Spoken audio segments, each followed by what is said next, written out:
Hello everybody, good morning and welcome to the United Stand. This is your latest Manchester United news this morning, but it's also your preview for Burnley because I tell you what, it's about to get very busy around Manchester United. We'll be talking about the Burnley game, we'll be talking about the GOLDBRIDGE nightmare, Weghorst they call him. I thought he was made up on a FIFA career mode. He's now very much a reality. We'll be talking about the threats of Burnley. We'll also be talking about the threats of Manchester United damaging their own problems, I suppose. But I want to talk about something in relation to what I read a couple of days ago that I've completely forgotten to bring into a show around player unrest around Rangnick again, which I think is really important. But yes, very busy few weeks ahead. We're playing Tuesday night, Saturday, Tuesday again, Sunday, then it's Atletico Madrid, then it's Watford. So loads of games in February and not really anywhere to go with that other than to, get on the horse and start riding it, I suppose. And how we approach these next few games, obviously Burnley we'll talk about in a moment, but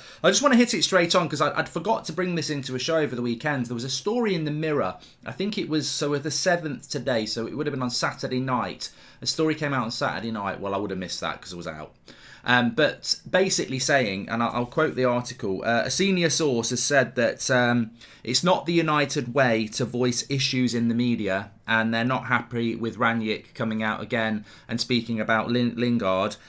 This is the time to stick together and not go public to cause division. Well, I almost laughed about that because who's the senior source? A senior source has told the Mirror that people are not, players are not happy with Rangnick because it's not the United way to voice your issues in the media, and now is not the time to cause public division. And I'm like, hold on a minute, have we just not had this? Have we not just had this like a month ago where numerous players were leaking to the media, causing division, which apparently isn't the United way? It's the hypocrisy. I mean, I just think the modern day footballer is in the worst position they've been in for a long time. Even yesterday, wrongly, we're seeing players putting stuff out about Munich, and their replies are very, there's some good replies there, but there's some very angry replies in there, and I think that, undeserved angry replies when they're, commemorating such an important day for United. But I think it's just the modern, especially Manchester United, the modern footballer is just so out of touch. And it's these, that's a leak.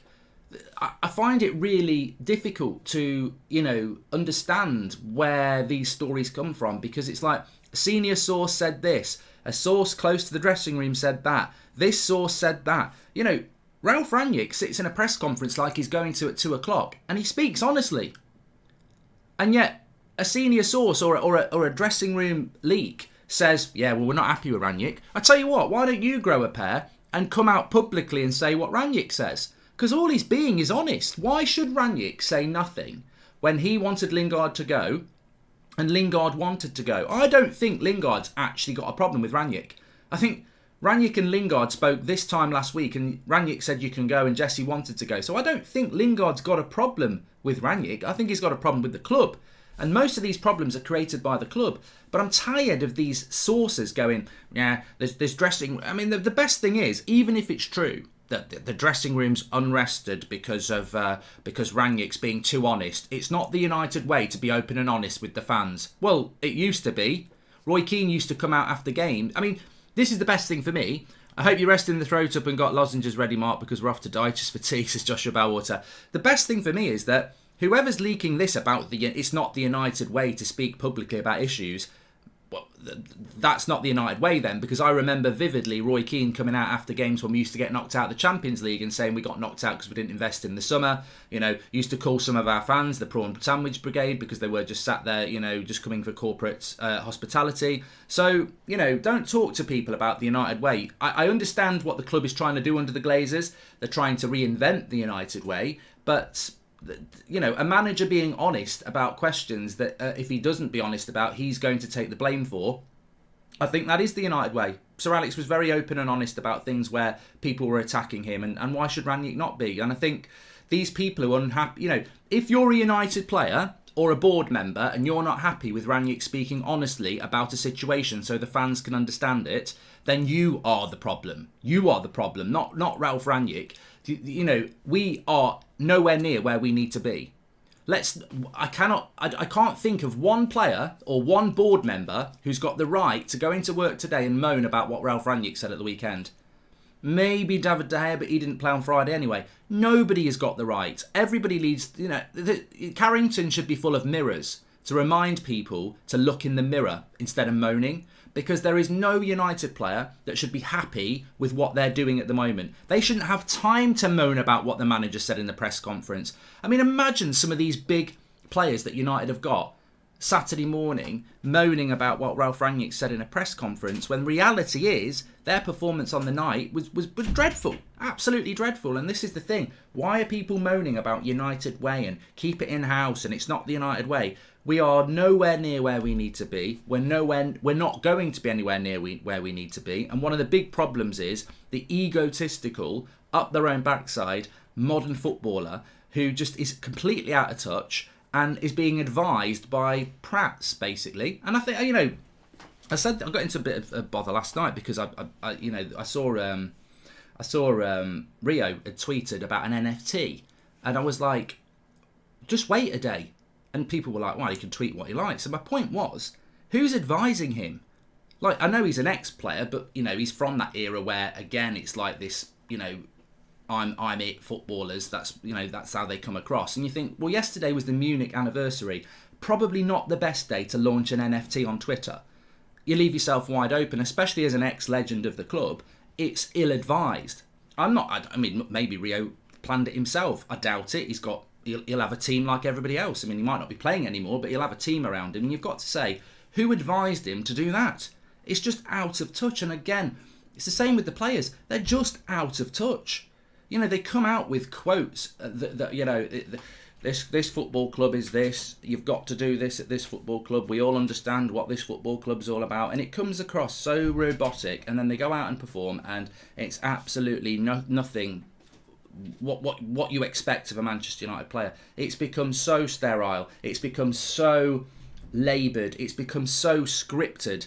People are just so out of touch. I've got no idea what an NFT is even. Don't ask me about that. What I'm saying is I just don't think it's appropriate for any United player, current or past, to be promoting something like that on the day of the Munich anniversary. I just don't think it is. And to be honest, I think if you sat Rio down and said, probably wait till tomorrow, he would have done. But you just don't know who these people have got around them, and you don't know who's leaking that information. When they say senior source or source close to the dressing room, look, I could be Man United's midfielder, right? I haven't picked the phone up to the Mirror and gone, we're not happy about what Rangnick said about Lingard. Put it in the paper, bye. It could be that midfielder's agent. It could be that midfielder's brother. It could be that midfielder's social media team. You don't know who it is. So, and I'm just tired of it. Like, for me, Ralf Rangnick is not doing anything wrong.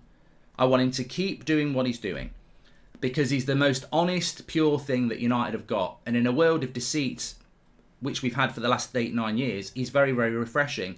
And you know what? I think that's why United players might not like it. The board might not like it, because they're the villain and Rangnick's the one that people aren't giving any shit to. I mean, we were out of the FA Cup and Rangnick's hardly had any blame for it, quite rightly, because everybody knows he's in a bad position. It's a hard job, and I think all Rangnick's doing is explaining to people how hard his job is.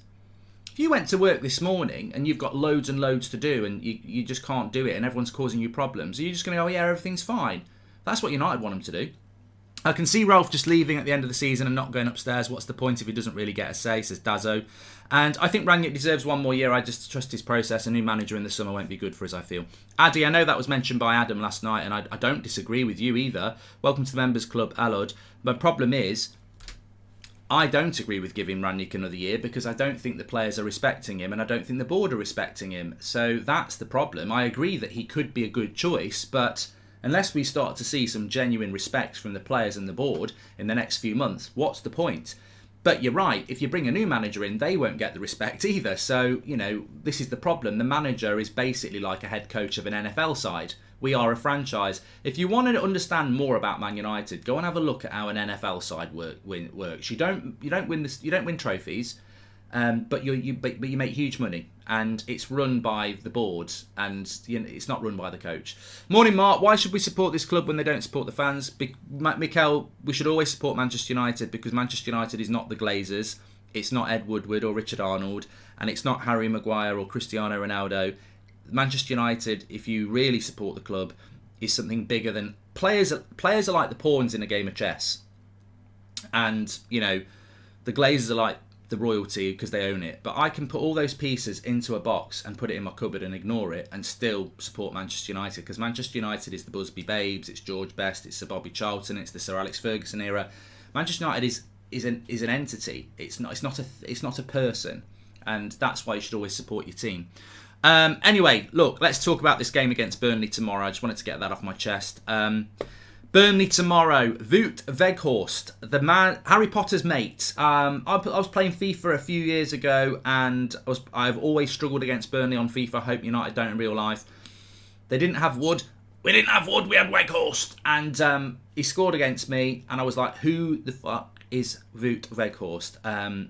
He's like Harry Potter's mate. Well, the gaming world has combined with the real world. Bloody Burnley, Wout Weghorst. It's written in the stars that he's going to cause us a handful tomorrow. But in all honesty, I'm not going to predict a result on this because I'm not jinxing it. But we do need to win tomorrow. I think Burnley are a very interesting side. We beat them a few weeks ago. Scott McTominay played very well in that game, if you remember. But although it was game over by half-time, Burnley were never really out of the game. We were just very clinical in that game. I don't think Burnley played that bad. We just had a very good first half. So we need to replicate that again. They at home have only played 8 games. Most people have played 11 or 12 at home. So Burnley, looking at their home record, is quite difficult. However, there are positives again. They're all the 8s. They've played 8 at home and they've got 8 points. And they've scored 8 and they've conceded 8. So their defensive record is impressive because they've only conceded at home the same amount of goals as Wolves. I think Man City have conceded 6 and Burnley have conceded 8. So defensively, Burnley very good. Obviously, they played on Saturday night, 0-0 with Watford. They're going to play a 4-4-2. Their front two will probably be Weghorst and what's his name? I can't pronounce his name. Is it Cornet or Cornet? Rahul, thank you very much for subscribing. So I think that you would predict this is going to be quite a tight game. Having said that, we predicted the game at Old Trafford would be quite a tight game, and I think we were 3-0 up at half time. So if we're clinical, I think we can cause Burnley problems, but we're going to have to be on it and from minute one, because Burnley, they're bottom of the league. I think they've got Liverpool after us, so they will be highlighting this game as the game where they want to get at least a point from it. And I think, from United's point of view, a point's a terrible result for us. It's probably I think Burnley need the win, but we desperately need the win as well. So we've got to go and win this game. And how we promote it. I think there's a few things when I talk about the team. Obviously, De Gea comes back in goal. Tellez must come back for me. Luke gave the ball away too much and Tellez's defensive numbers are better, believe it or not, says Daniel. I'm fully aware of that, Daniel. I tweeted about it last week. Is there a chance that if Man United's current form continues for a few more weeks, is there a chance he could be fired, says Jaden. Oh, there's always a chance you can be fired, Jaden, 100%. But, so De Gea comes back in goal. Obviously, you keep Delo at right back. Varane. Now, I think Victor Lindelof's really, really unlucky. I mean, what happened to his family in the burglary was horrific before the international break. That obviously had to take priority for him, and he lost his place when I think he would have kept it. Maguire came back and did okay, and he has been okay since. And then Lindelof's been ill. So Lindelof basically was our first choice centre-back with Varane, but he ain't going to get it back now because, as we know, Harry Maguire's the captain, he's on massive money, he's £80 million. United want any excuse they can to get Maguire back in the team, so Lindelof's basically lost his place now. But it's interesting because Maguire, there's a couple of games a season where Maguire's actually very useful, and I think against Burnley, the way they play, I probably would have played Maguire in this game regardless of whether Lindelof was ready to go, because it's the height. You're going to need Maguire's aerial ability, and whatever you say about Maguire, and there's a lot of faults to his game this season, his aerial ability is going to be very important in this game. I would go with Luke Shaw. I think Luke Shaw is better than Tellez, but we have this argument every week. I completely understand it. I was thinking it through myself. I very nearly did put Tellez in, but I would go Luke Shaw. If you've gone Tellez, that's fine. This is the team I think Rangnick will pick, by the way. This is not my team. I would make a few more changes, but this is the team I think Rangnick will pick. So, yes, sure. McTominay, I presume, is now going to be the holding midfielder every game. He was slightly better against Middlesbrough for the first 15 minutes, but disappeared in the second half. I feel sorry for him, really, because you put Matic there and he'll fade after an hour. You put Fred there, I don't think he's going to be any better than McTominay. We don't have a specialist holding midfielder. It's funny how Zakaria scored yesterday for Juventus, isn't it, on his debut? But, you know, United chose not to do that. They chose to undermine Rangnick and not go for a midfielder. So we've got Scott McTominay in the holding midfield role, who is nothing better than average in that role. You know, I think sometimes he gets the ball and plays a pass and everyone thinks, oh, he's really growing into the role. I'd advise you to watch James Garner last night for Forest. That's how you play holding midfielder. I'm not saying he can do it in the Premier League, but there's a big difference between the job that McTominay or Fred do compared to what a holding midfielder does. But at the moment, he's probably our best hope, and he did play well against Burnley last time. I wouldn't be tempted to tempted to go with Fred in the midfield. I know we could go McTominay and Fred, and it's going to be a combative game. But I think the way to win this game is to be on the front foot. So therefore, I think you've got to start with Pogba and Bruno. And then my front three would be Sancho on the right. Ronaldo would hold his place up front. I don't think Cavani's going to start training till today anyway. So, you know, I don't think Cavani can be involved in the game anyway. So I would start Ronaldo. And then, welcome to the members. Elliot's been a member for 7 months. Thank you very much, Elliot. And then, maybe a little bit controversial, but I would start Elanga on the wing. And there's two reasons for this. First of all, Rangnick has thrown Elanga in. You know, he threw him away from home against Brentford and Villa. He started him in those games. I think he's done better away than he has done at home, which is a reason I would say throw him in again. He's direct, he's a bit unknown, and also I think having missed that penalty on Friday night, when you're nurturing a young player, the best thing you can do is, you know, they need to experience the pitfalls of being a footballer, which he has, but he also needs to realise there's always another game. And I think that, you know, sticking Elanga behind Rashford, having missed the key penalty, isn't going to do great for his mentality. So I would be starting Elanga in this game to give him that boost that, you know, yes, it was disappointing on Friday night, but you've played well recently and, you know, you're in the team, you're starting. So I would do it for that reason anyway, because I think when you're developing young players, you've got to be thinking about developing them as a player, but also as a mentality player as well. So I would start him for that. And then the second reason I would start him, and I think it's more important even than what I was saying there, is that Rashford was abysmal on Friday night. And again, you've got to put that marker down. I don't care how big a player you are for this club. I don't care what your wages are. I don't care what your social media following is. I don't care how many shirts you sell. You were crap against Middlesbrough, and that's not being rewarded with a start. I mean, for me, I'd start Lingard over Rashford at the moment. I just think, I don't know what the issue is with Rashford. I'm absolutely convinced he will start firing at some point. But at the moment, when he plays for United, large portions of the game, he's a problem. And we tried him on the right-hand side to stop him cutting inside, and nothing really happened. So it's funny because Rashford's positives against West Ham and Brentford were off the bench. I wouldn't tweak that. I'd get him back on the bench. Obviously, the last 20 minutes, he might come on, be the match winner again. But I would start Elanga off the left, and that would be how that's how I would go. That I would agree with that front three. But I think it's how Rangnick will go as well. I think the team virtually picks itself with Maguire having to play because of the height. You've got to get Pogba in that midfield three, and I think Elanga off the left would help. And what I really like about the team is that Elanga will link up better with the left back, and Sancho will link up better with Dalot, which is something we're going to have to need. We've got to try and get up the pitch against Burnley, and I think when you've got people like Bruno and Pogba and Sancho in the team, you've got that creativity to really get up the pitch and start creating chances. Because Burnley have got their threats. You know, we've mentioned Weghorst, we've mentioned Cornet, or however you pronounce it. Pope's a good goalkeeper. You know, they've got Tarkowski. They've got wide players like Aaron Lennon and McNeil who can whip crosses in, and they'll go for second balls.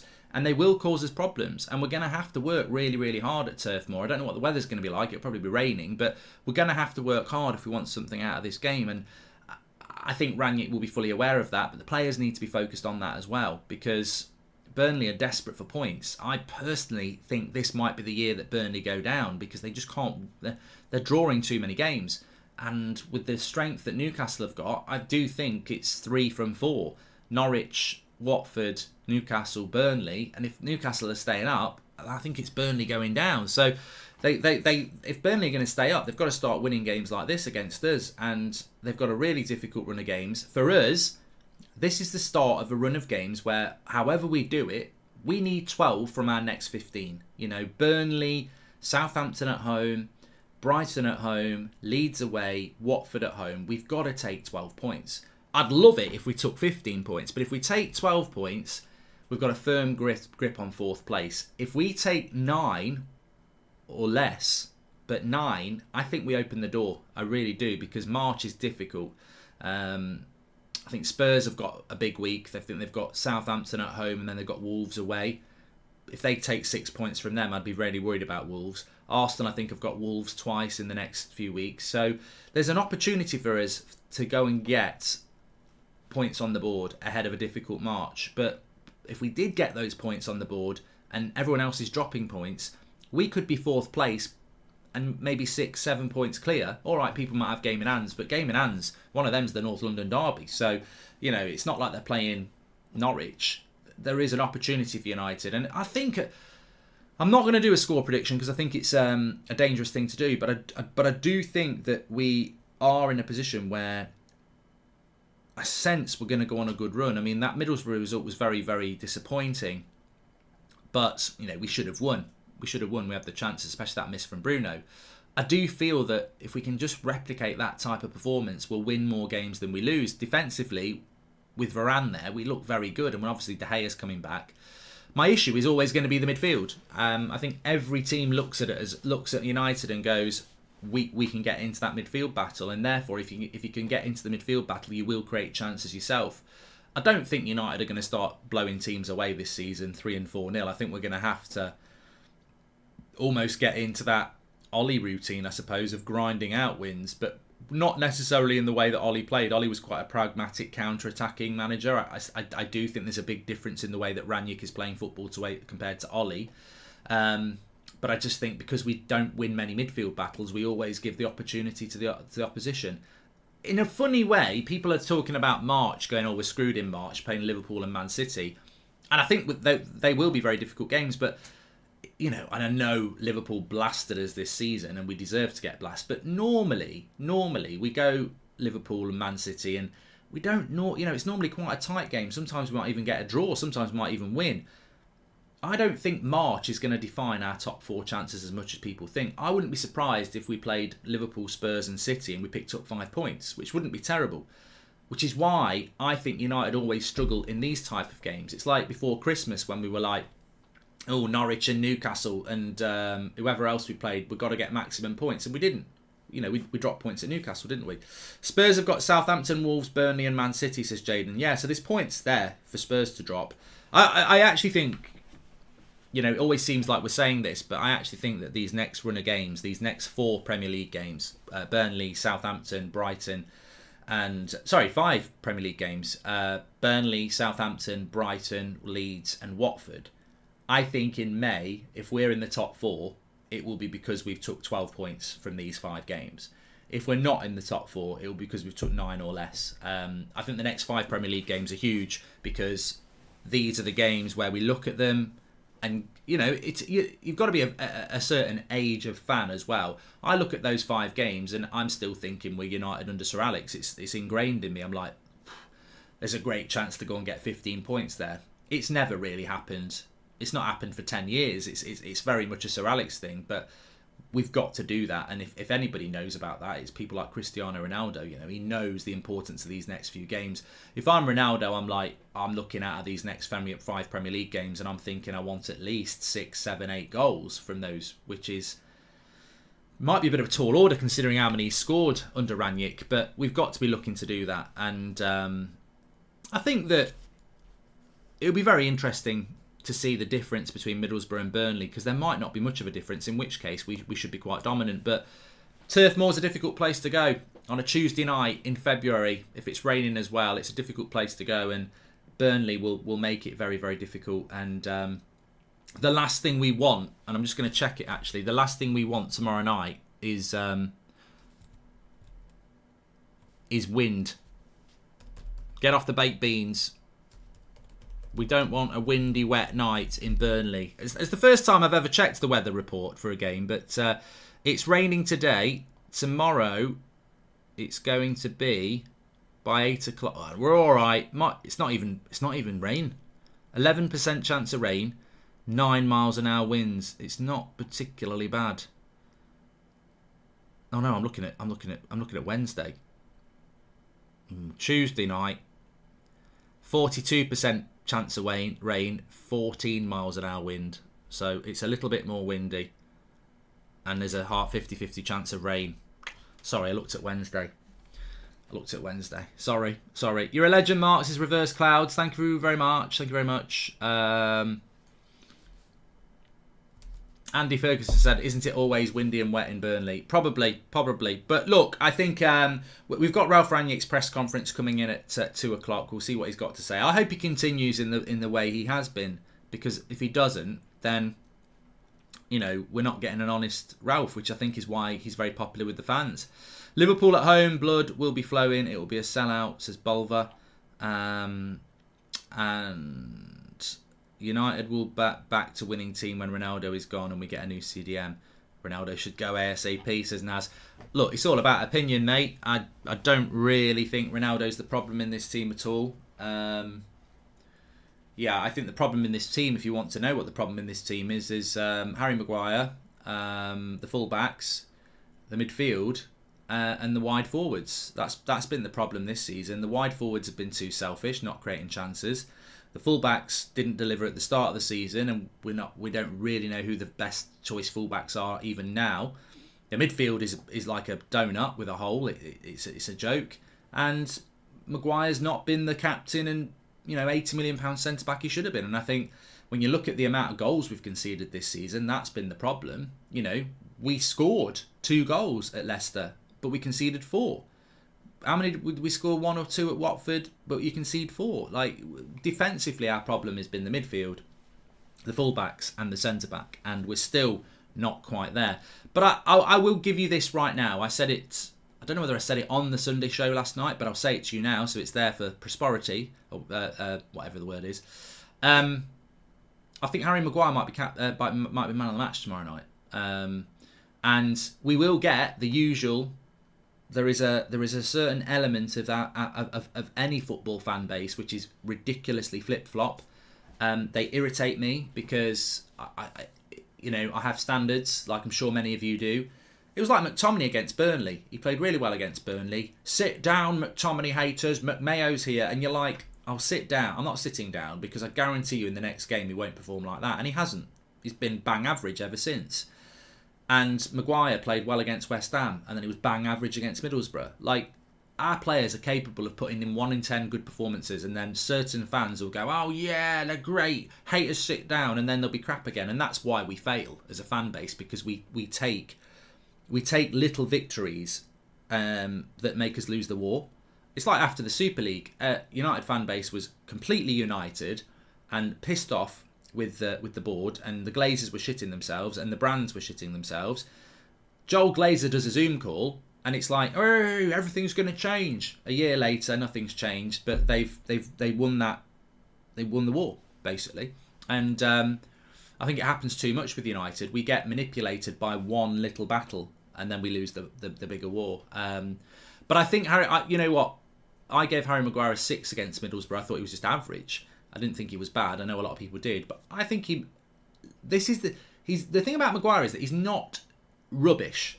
I don't think he's any better than Ben White or Michael Keane or anyone like that. People might think that's offensive, but I watch him every week. I don't think he's never a Van Dijk or a Diaz or a Varane or a Ramos. He's never in a million years that. John Stones is a better centre back than Harry Maguire. So we got mugged off big time. He's not worth that. He's probably a £40 million centre back, and we paid double. He's probably $100,000 a week centre back, and we paid double. He's not a captain, and we've given him the armband, but he's not terrible. He does have his strength. I think in a back 5 with a deep line, he's decent. And I think against Everton, he normally plays well. And I think against Burnley, it'll be right up his street tomorrow, because it'll be lots of high balls. I'm going to predict that Maguire could be man of the match tomorrow night. There might be a lot of people going, "Oh, Harry Maguire, this, that, and the other." But I'll tell you what, if he is man of the match, I won't be running away from it, because we don't play Burnley every week. We'll be playing, when we play a team that keeps the ball on the ground and gets in behind, he'll struggle again. But I think tomorrow it should be right up his street, and I think he'll really be looking forward to it, because it's just going to be about aerial ability. I wouldn't be surprised if we scored a corner tomorrow. That's how much I think it will be played in the air. I think Lingard may actually start. The board is going to force Rangnick to start Lingard, says Jaden. On Lingard, I don't think there is a bad relationship between Lingard and Rangnick. I really don't. But I would agree with you that I feel that Lingard will be playing a lot of games between now and the end of the season.